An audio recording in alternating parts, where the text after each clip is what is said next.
Always dreamed of working at NASA? So did the interns at the Jet Propulsion Laboratory in Pasadena, California.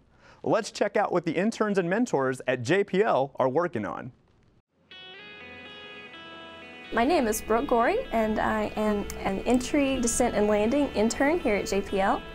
I was always pretty good at math, and science always interested me.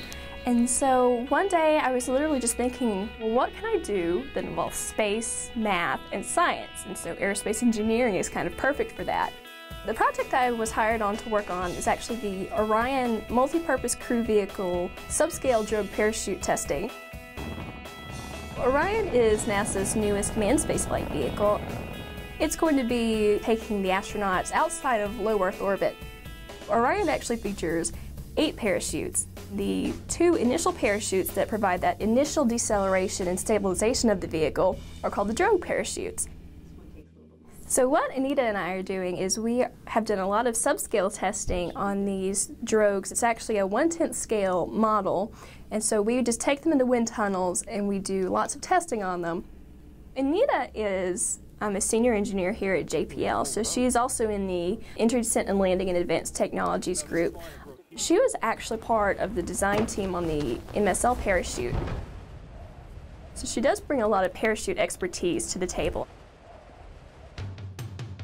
Parachutes are a kind of difficult beast because they're very hard to create models for because they do so many different crazy things. So one of the things we're trying to do is kind of crunch the numbers and come up with one of these models so that we can better predict how a parachute is going to behave. We actually attended a full-scale drop in Yuma, Arizona back in July, and it was done with a full command module mock-up. We actually had a C-17 climb to 25,000 feet and then drop our parachute. The parachute's all deployed in perfect sequence. We got good data from it, so we did learn that a lot of the calculations we did in the subscale environment did match up well with the full-scale environment, so that was good for some of our subscale validation. I think I've gotten to do a few more things than most interns have. I actually got to be a part of the main parachute recovery system. I think I've gained a lot of real-world engineering knowledge. It seems to me like I'm doing some pretty cool stuff here at JPL. My name is Alyx Stevens. I'm 21 years old and an astronomy research assistant here at JPL. I went to the University of Texas in Austin and I studied astronomy. JPL offers a wide variety of things that you can get into while you're here as an intern. I've been on all these tours with people in my internship group. Instead of just staying in my office, I can go and look at projects that deal with the rover, projects that deal with, basically creating robots. I was also privileged to watch Endeavour fly over, which was really interesting. Everyone at JPL was so excited about it. I've also been able to go to research talks in astronomy, stuff that I'm really familiar with that I could use in my project, to stuff that's considered geophysical, theoretical modeling that was something I had no idea about, but it was really interesting to learn about. Here at JPL, I'm basically working on stellar evolution.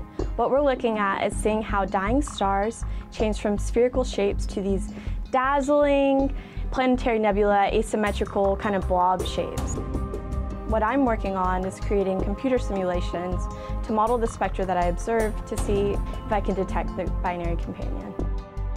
We basically know how stars start from the beginning to how they end, but this very last stage is kind of a mystery. We don't know how it's going from one shape to the other, why it's doing this, how it's interacting with its environment. And so basically discovering this little missing link will pretty much complete the stellar evolution chain. All the knowledge that you need for your internship you pull from a variety of sources. You learn stuff in school that you will retain and that you use here. But working with a mentor is really a two-way street. He teaches me things and I teach him things. And so I'm always learning constantly from him and taking these concepts. If I discover something different in my experiment, that's kind of an interesting result, we'll go through and talk it over and basically figure out what's going on. My advice would be to always follow your dream, no matter how far-fetched they may seem. So maybe I was a little girl and I just wanted to talk to aliens, that's all I wanted to do. And that little girl decided she wanted to be an astronaut. She decided to get into math and science. And that led me to pursue a degree in astronomy. And this degree has led me to research, and research has basically landed me here at JPL. So maybe I'm not talking to aliens, but I really like where I ended up, and I'm very proud of myself and happy with how everything turned out.